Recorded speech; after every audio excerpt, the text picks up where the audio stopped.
Right. Salibonani, good day, citizens. Salibonani Vangekaya, good day, family. My name is Tabo Siziba. Thank you so much for joining me on this podcast today. As always, I'm here to bring you great topics to talk about, great issues to think about, issues that affect our very community yabantu bagithi base-Zimbabwe, wherever you are around the world. I am sure that subject or topics that I speak about may affect or touch you in one form or another. And just before we continue, there is one thing I'm going to request you to do for me. And this probably for all of us, really, because what I'm hoping for is that you will grow with us on this channel, and that this channel will become part and parcel of your family, or simply put, will become a part of your great family. So please hit that subscribe button. Knock on that like button if you hear anything that you like, or if you like the channel in general. Please just hit us with those like buttons. Share us with as many other people as you can share us with, and also please don't forget to follow where the follow button appears. In the meantime, before I continue, right this very moment, please, Nyakela, can you go ahead and just hit on that subscribe button? It doesn't cost us anything. It doesn't cost you anything at all. It just, it will get us to grow together and to grow as quickly as we can. Otherwise, so let's get on to today's topic. Namhla, I want to talk about a subject that I think touches many hearts and touches many families and many people around the world. And in particular, obviously, I want to always focus on our community, the community of Zimbabwe, the Zimbabwean community, and primarily, the diaspora community. And I know with the subject doesn't necessarily become relevant only to the diaspora community, because I think it's also a subject that touches or relates or affects even people that probably also living in Zimbabwe, but that consider themselves of a different status in life or society. Because as we may agree, there is one thing that has become prevalent in our communities, and that is the fact eyokuthi ulimi lona lolo engilukhulumayo, this very language that I speak, the English language, has been standardized as a language of prestige, kind of, not only just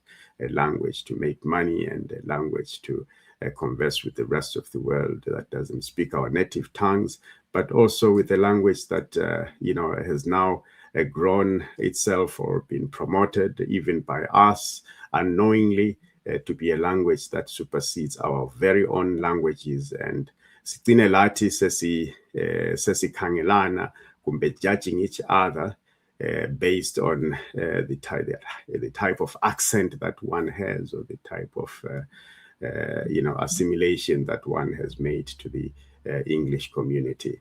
So anyway, that being said, that is the subject.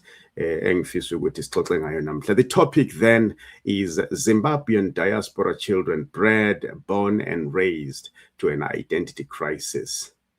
Whenever I speak about this subject, it's so painful. I remember at some point, this is about, I think it's about 20 or so years ago,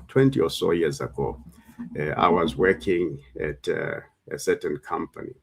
And, in this company where I was working, they used to hire young people as well, like students, high school students, university students, and so forth. And on this one, afternoon, I happened to be on a shift with a Chinese young girl, and we were having conversations around the issues of culture, heritage, and the importance of culture and heritage, and so forth. And I remember this young Chinese girl; she was about 15, and she said something to me that I repeat to so many people every time that we are talking about the subject of the loss of our languages and the loss of our culture.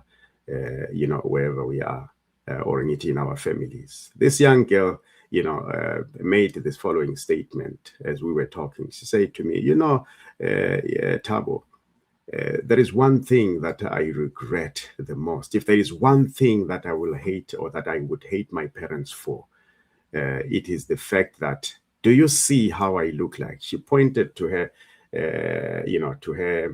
to the back of her hand, and she said to me, do you see how I look like? I said, yeah, I can see how you look like. She said, you see, I'm Chinese. I look Chinese. I speak like a Chinese person. But do you know what my parents did? I said, what did they do?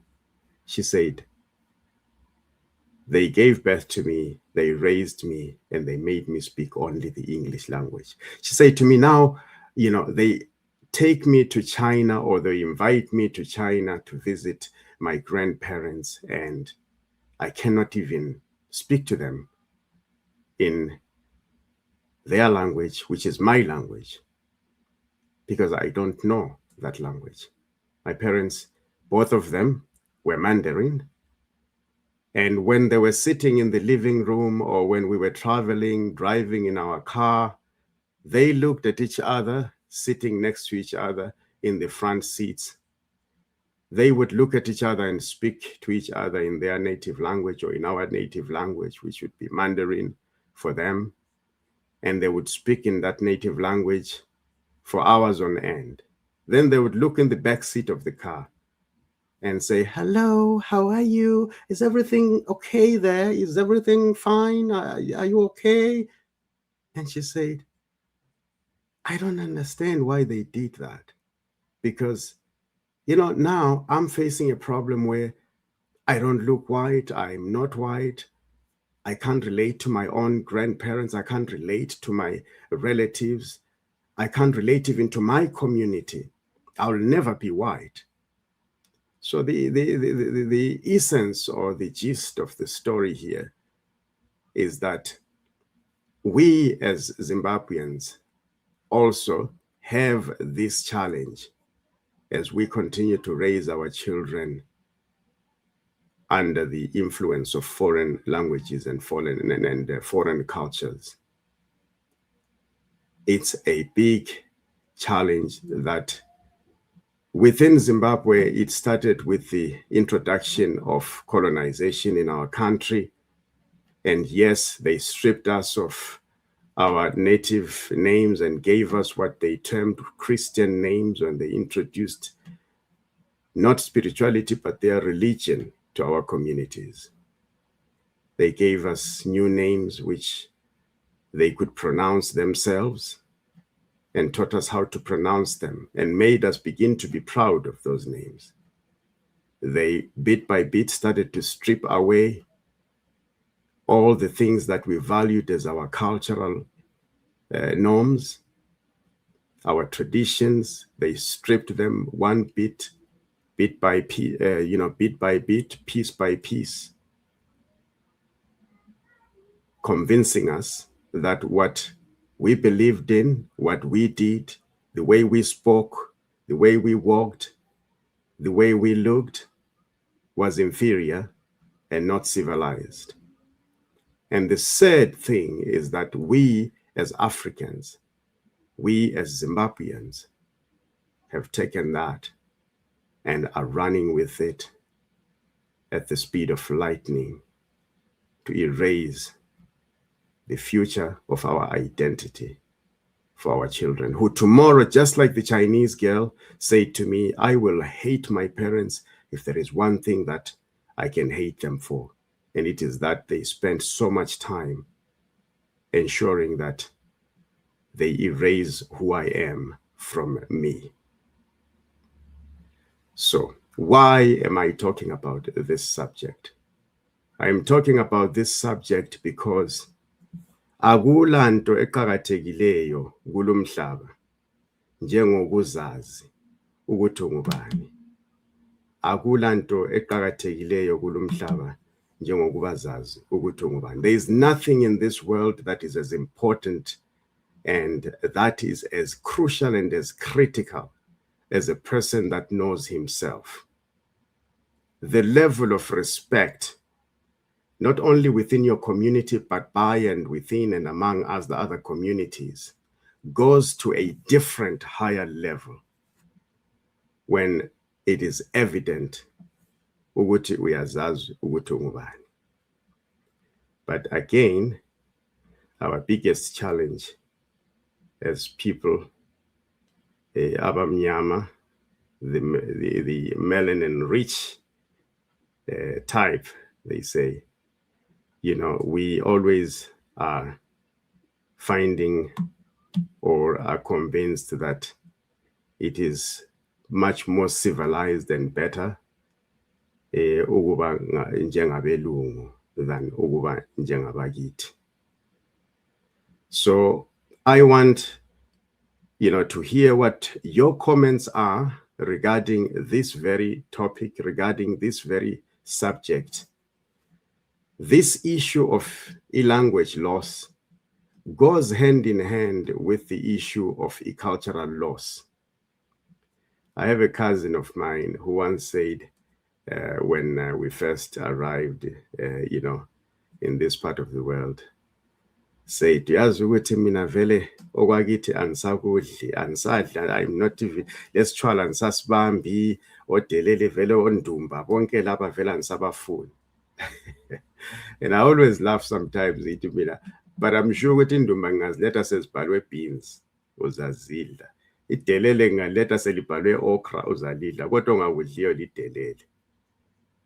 You know, umfusha ngingayileta isibhalwe dried vegetables, I'm sure ukuthi uzayidla, ungakudliyo ngumfusha.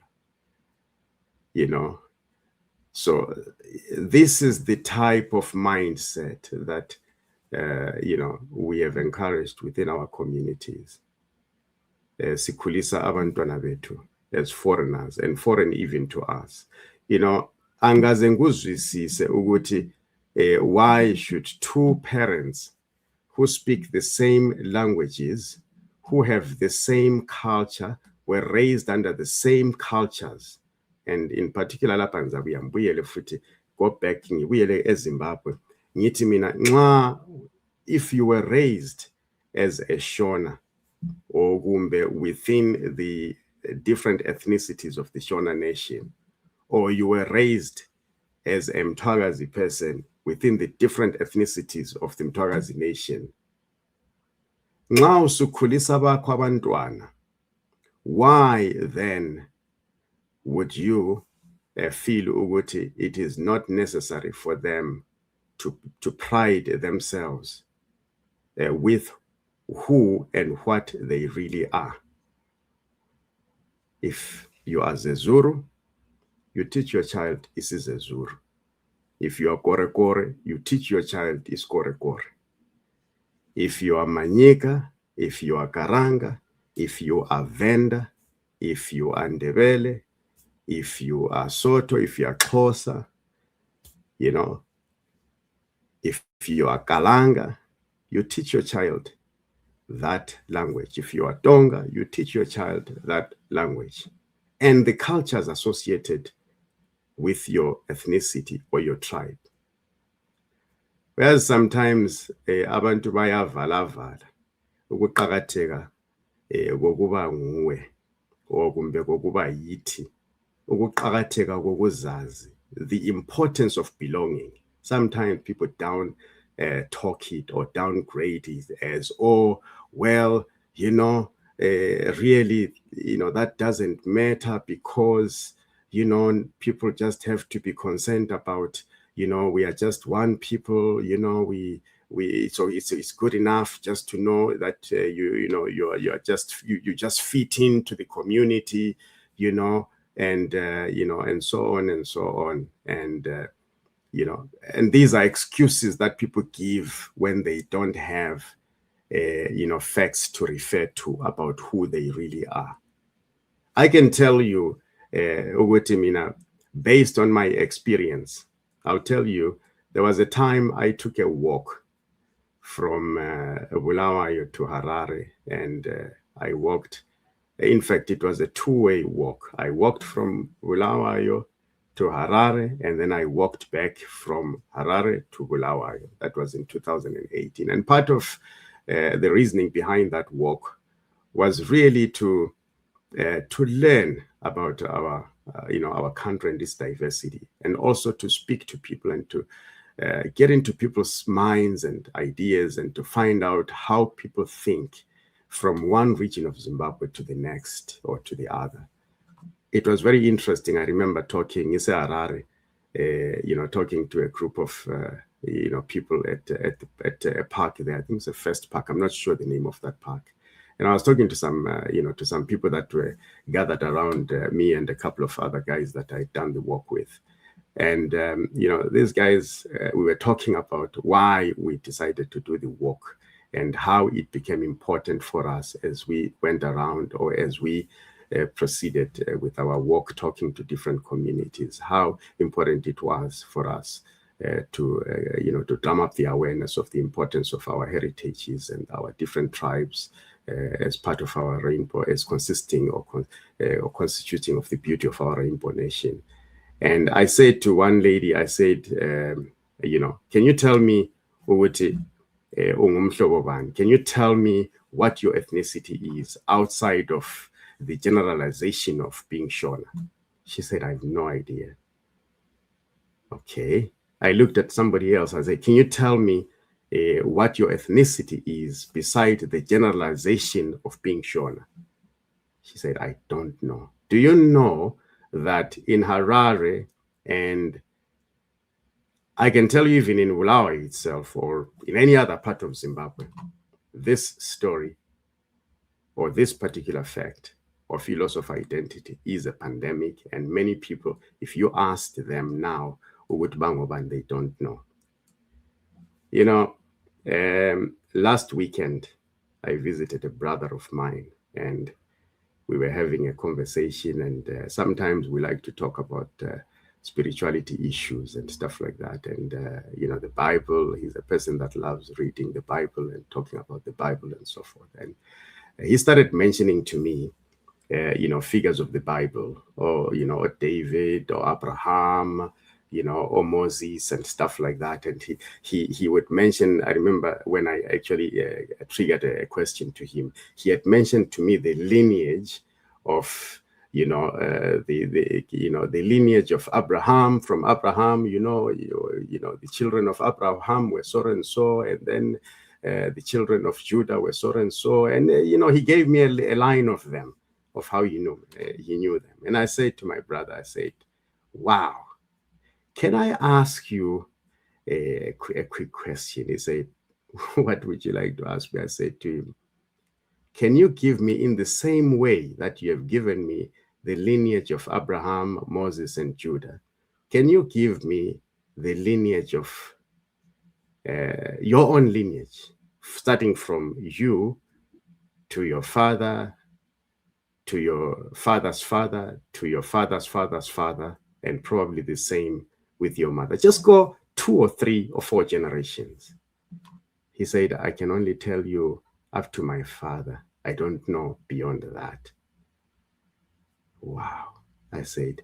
And then we sit here and we say we are protected when we have no idea of who we are. We don't even know our own spirituality.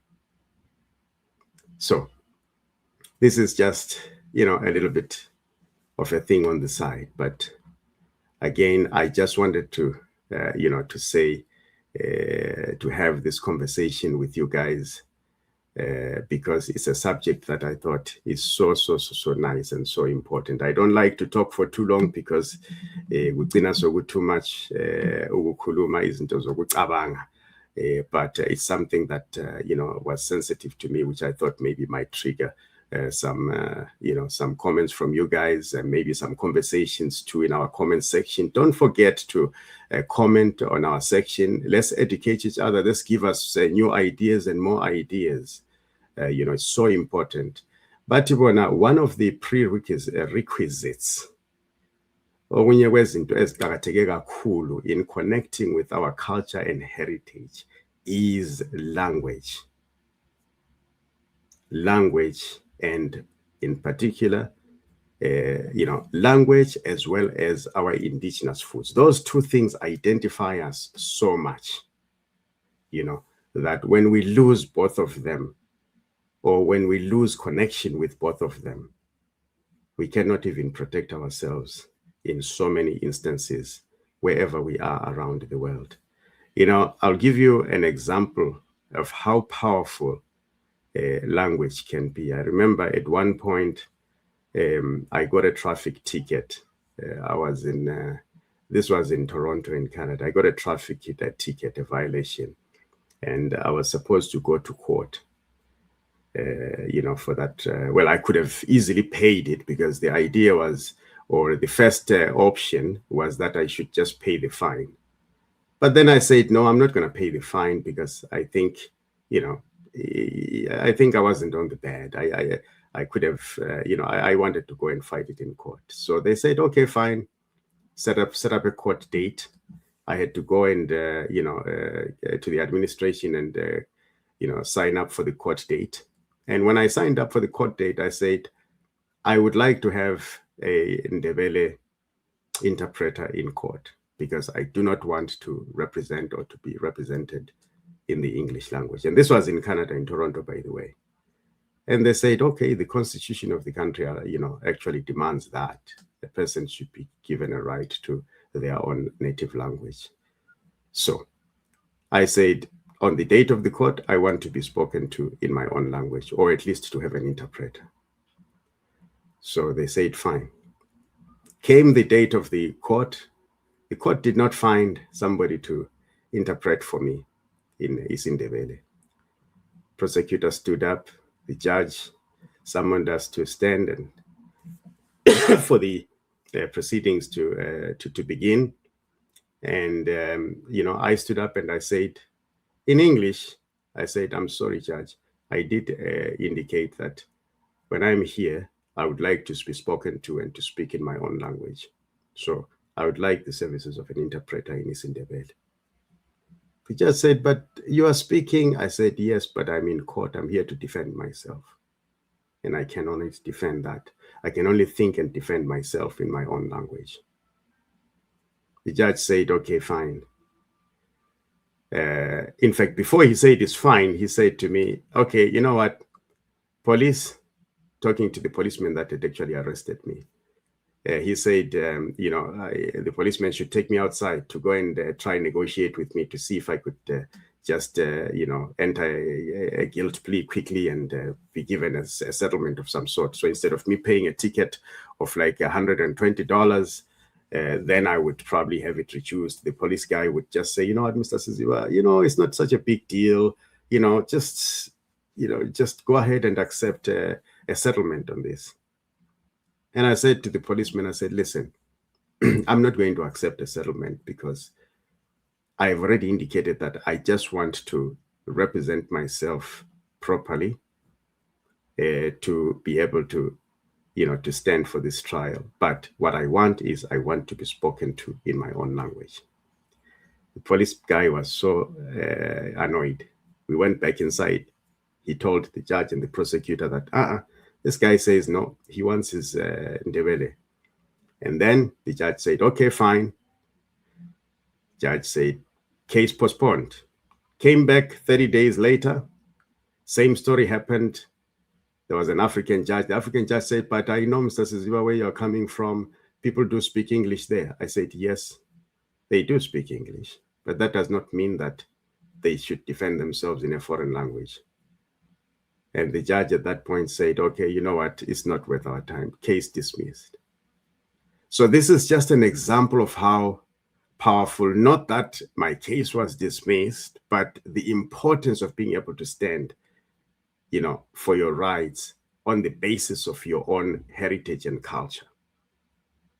So this is just an example that I am giving to say, when we don't raise our children with the importance of who they are, the languages they are supposed to speak as a priority to English, we are doing a disservice to those children kusasa baza kushaya abantwana laba labo babuye bachaywe ngabantu ababo abangabazukulu bakho, labo babuye bachaye izizukulwana. In other words, in English I'll say, when you do that disservice to your children and you only teach them to be white and to be, well, they call it what, coconut, white, or, in the inside and black on the outside, or brown on the outside. So when we force our children to be coconut children by identifying them with the white culture or whatever foreign cultures we decide to identify them with, trust me, at some point those children are not going to love what you have subjected them to. I have my own guilt in relation and in regards to this very subject. I've spoken to my own children ngesilungu, and sometimes I regret that I've for the most part, in certain cases, prioritized isilungu ebantwaneni bami as opposed to isiNdebele esiyiso ulimi lwami. But again, I speak like this now because I have made sure that I correct that. And I would love to see many of our parents in the diaspora, in Zimbabwe, whether you're in South Africa, in Botswana, in Canada, in the United Kingdom, in China, or wherever you are, you realizing that the first thing when that child is born, or when you raise those children, the first thing in your mind should be, I want this child, before esazi isilungu, to know isiNdebele, isiShona, isiTonga, or whichever language. This idea that I'm teaching my children English, or I'm speaking to them in English because it's cool, or because English is the international language, for lack of better words, I'll tell you right now, it is BS. Because mina nginje, if you hear the English that I speak, and yourself listening to me right now, tell me if your parents raised you in English for you to be where you are and to be who you are. And chances are, and maybe, I hope so, you are making money, you are employed. The fact that you were raised speaking your own native language has not in any way hindered you from your ability to learn the English that you needed to eventually be able to make money or to converse in any other part of the world to any other community that would not understand your own language. The English you learned in class was enough. You didn't need to have it hammered, to you when you get home. And then you leave home, you get into the bus, it's English. You get into the class, it's English. Hayi, asixolele nabantwana, sibafundise indimi zabo. This is the subject. This is the topic that I wanted to bring here today. Thank you so much. I hope this has been a great conversation, lead for many comments that I hope I'll find here on this subject. Please let me know what you think. Ngiyalithanda lonke bantu bakithi. It's been great talking to you. Thank you so much, and let's connect again. And again, please, ngingakahambi, one thing that I'm going to ask you one more time is, please, if you have not done so, we are going to be having great issues to talk about on this channel. Go ahead and hit the subscribe button for me. I'm aiming by the end of this month, 100 subscribers. Subscribers from your own channel, link your channel with mine, get your own subscribers, encourage them to subscribe to this channel. Let's try and get this channel to the highest number of subscribers that we can within the next 30 days. And I depend on you, and I hope that you're going to be part and parcel of my family on this platform by making sure that you subscribe today, hit that like button, and do those comments. Let's educate each other. I'm not here just to inform you or to educate you or anything of that sort. I'm also here to learn from you. So when I hear what you have to say as well, I also learn from that. Lami ngiyafunda kukho khona lokho. Ngiyalibonga lonke bantu bakithi, lilale kuhle. Sengivaleliso kwesithathu kumbe kwesingaki on this one very talk. I love you all. Thank you.